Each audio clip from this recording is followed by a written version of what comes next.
ఈరోజు కొంచెం కొత్తగా ట్రై చేద్దామని అనుకున్నా. మా ఆయనైతే మల్లు పరాటా అదే లచ్చ పరాటా అని కూడా అంటారు. అది ట్రై చేయమన్నారనమాట. బట్ నాకు మాత్రం రాదు. ఏదో ఒకటి ట్రై చేసేద్దాంలే అని స్టార్ట్ చేశా. ఫస్ట్ అయితే మైదా పిండి పిసికేసుకొని ఇలాగా ఒక్కొక్క రోటీకి సరిపడా సెపరేట్ చేసి పెట్టుకున్నా. ఫస్ట్ ఇలా గోల్ గోల్ రోటీ పామాలి. అసలు గోల్ గోల్ రోటీ పామితే ఎంత సాటిస్ఫైడ్‌గా ఉంటది కదా! ఫస్ట్ అలా రోటీ పామేసుకున్నాక ఇంకా ఇలాగా షేప్ వచ్చేటప్పటికి మంచిగా ఆయిల్ అప్లై చేసుకొని, నా దగ్గర అయితే ఈ రోలింగ్ స్పూన్ ఉందనమాట. దాంతో ఇలాగా బాగా లేయర్స్ మ్యాక్సిమం ఎంత వీలైతే అంత సన్నగా కట్ చేసేసుకొని ఇలాగ అటు నుండి ఇటు నుండి కూడా రోల్ చేసుకొని మంచిగా లచ్చ పరాటాకి లేయర్స్ కావాలి కాబట్టి ఇలా స్పిన్ చేసుకున్నా.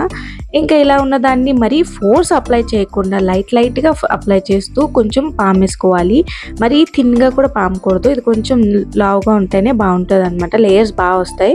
మిగతావన్నీ కూడా ఇలాగే పామేసుకున్నాక ఇంకా ప్యాన్ మీద మంచిగా రోటీ కాల్చినట్టు కాల్చుకొని కావాలంటే ఆయిల్ లేదా బటర్ ఏదైనా అప్లై చేసుకొని ఇలాగా వీలైనంత దగ్గరగా ఇలాగ ఫోల్డ్ చేస్తూ ఉంటేనే చాలా బాగా లేయర్స్ అనేది ఓపెన్ అయితాయి. వన్ హ్యాండ్‌తోనే చేశాను నేను. యాక్చువల్లీ 2 హ్యాండ్స్‌తో చేస్తే ఇంకా బాగా అవుద్దనమాట. చికెన్ కర్రీతో అయితే సూపర్ టేస్టీగా వచ్చింది. మీరు మాత్రం సబ్స్క్రైబ్ చేసుకోండి.